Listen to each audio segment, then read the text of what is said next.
The Democrats and the radical left are determined to prevent President Trump's election, and they're willing to shred the Constitution and the rule of law to do it. Desperate to hold on to power, politically motivated Democrats have brought a fourth criminal indictment against President Trump, this time in Georgia. The indictment, which alleges that Trump and 18 of his allies violated Georgia's RICO statute, is legally absurd and baseless, and it portends the fall of the American Republic. I'm Doug Wardlow, and this is Founding Principles. It is time to go on offense. This is Founding Principles with Doug Wardlow. Has the American Republic finally fallen? Well, if it hasn't, the far-left Democrats appear to be determined to see that it does. That's the only reasonable conclusion one can draw after witnessing far-left federal and state prosecutors bring forward 4 indictments against former President Donald Trump. The Democrats are weaponizing the law against their political opponents in a way that we have never before witnessed in American history.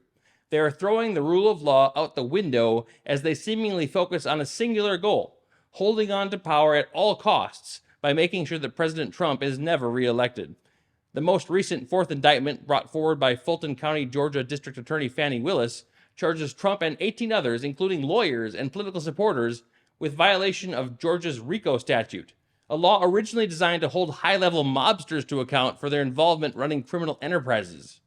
The general thrust of DA Willis's indictment is a host of allegations about how Trump and his allies purportedly schemed to unlawfully change the outcome of the 2020 presidential election in Georgia.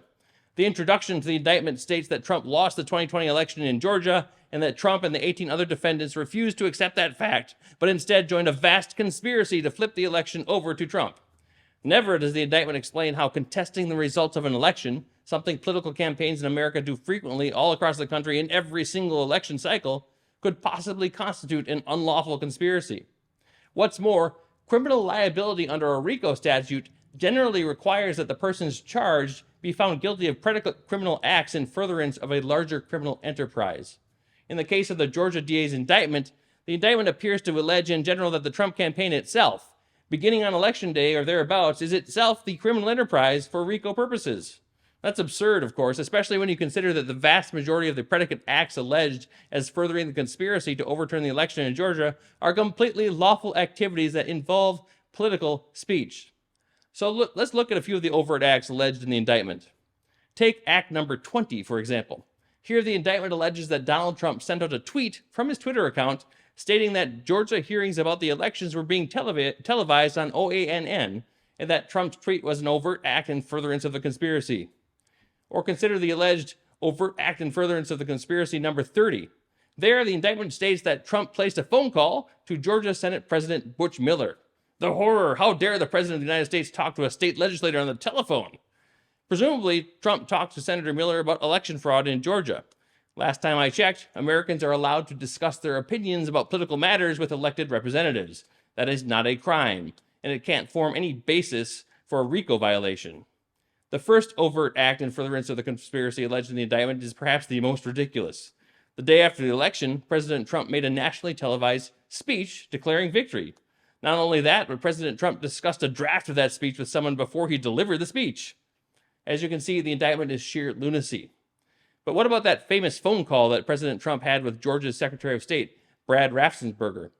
The indictment covers that at Act number 113. Act 113, as alleged by the indictment, basically states that Trump had a call with Secretary of State Raffensperger during which Trump made what the indictment calls false statements in violation of Georgia law about the conduct of the election in Georgia. For example, by stating that anywhere from 250,000 to 300,000 ballots were dropped mysteriously into the rolls during the election, among other things. The section of the Georgia Code referenced here, section 16-10-20, makes it a crime to knowingly and willfully make false statements or representations in any matter within the jurisdiction of any department or agency of state government or any county or city government or other political subdivision. So, for example, a person that falsifies facts and conceals information when talking to the police during the investigation of a crime, well, they would then be guilty of violating this section of the Georgia Code. That's what this is for. But a political candidate reporting to the Secretary of State information about voter fraud that the candidate believes to be true is not making a knowingly false statement and is not done with any intent to injure the government.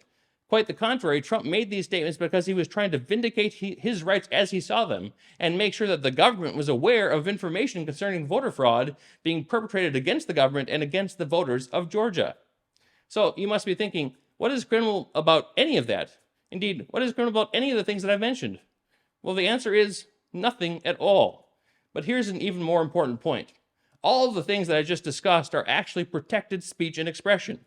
Specifically, those things constitute political speech and that receive the highest level of protection offered by the First Amendment to the United States Constitution.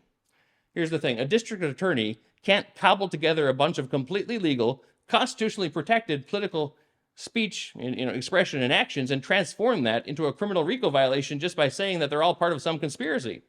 It isn't a crime to express opinions about election results and election fraud.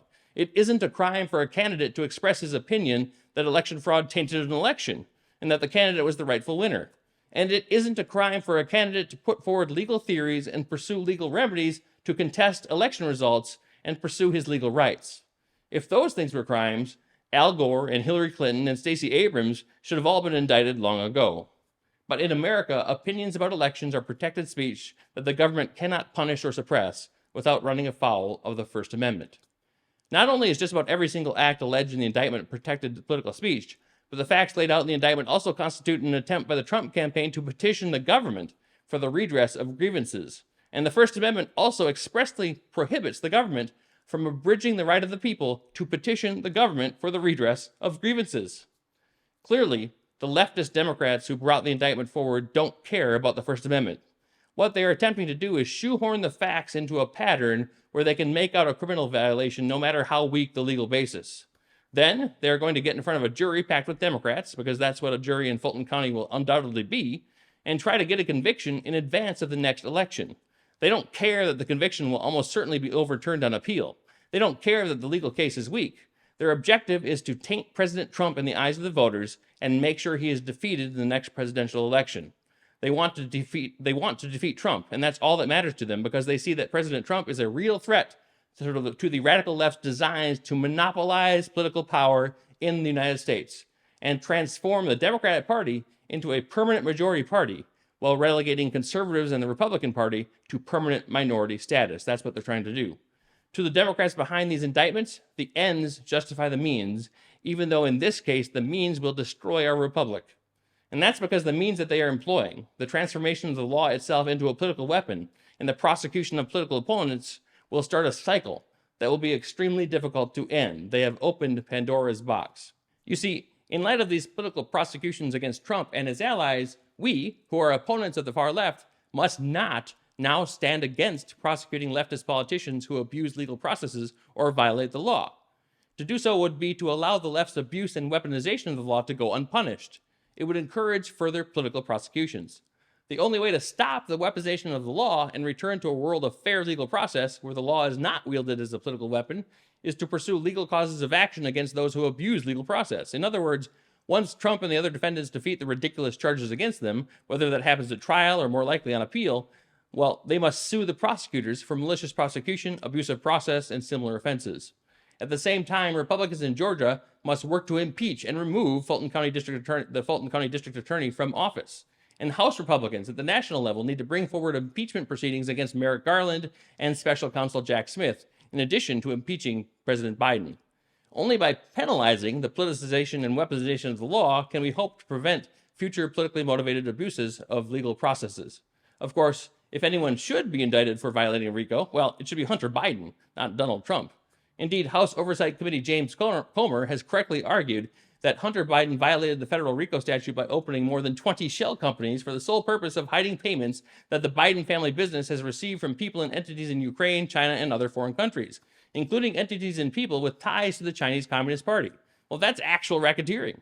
The media, however, ignore the Biden crime family, and the Democrats make false claims about purported Trumpian conspiracies in order to distract from the fact that Joe Biden should be impeached and removed from office for bribery, influence peddling, and corruption. Trump should make a motion to remove the Georgia case to federal court, and then he should move to dismiss the charges on a number of grounds, including presidential immunity, and because his conduct is protected by the First Amendment's guarantee of free speech, as well as the First Amendment's protection of the right to petition the government for the redress of grievances. The House majority, led by Kevin McCarthy, needs to bring impeachment proceedings against Biden, Attorney General Merrick Garland, and Special Counsel Jack Smith. And they should also move immediately to defund Special Counsel Jack Smith. The House of Representatives, after all, holds the power of the purse. If we can defund the out-of-control federal prosecutor, impeach the leader of the politically weaponized Justice Department, and see that President Trump's legal rights are vindicated in court, and it may take action by the United States Supreme Court to do that, then we just might, maybe, have a chance at preventing the complete unraveling of the American Republic. Well, that's all for today's episode. If you like the content that we are providing, please go ahead and like the video, subscribe to the channel, give the audio podcast a 5-star rating. Doing each of those things helps us grow and multiply the impact of the show. And also, one more thing. The Communist Party of China, the CCP, must be destroyed.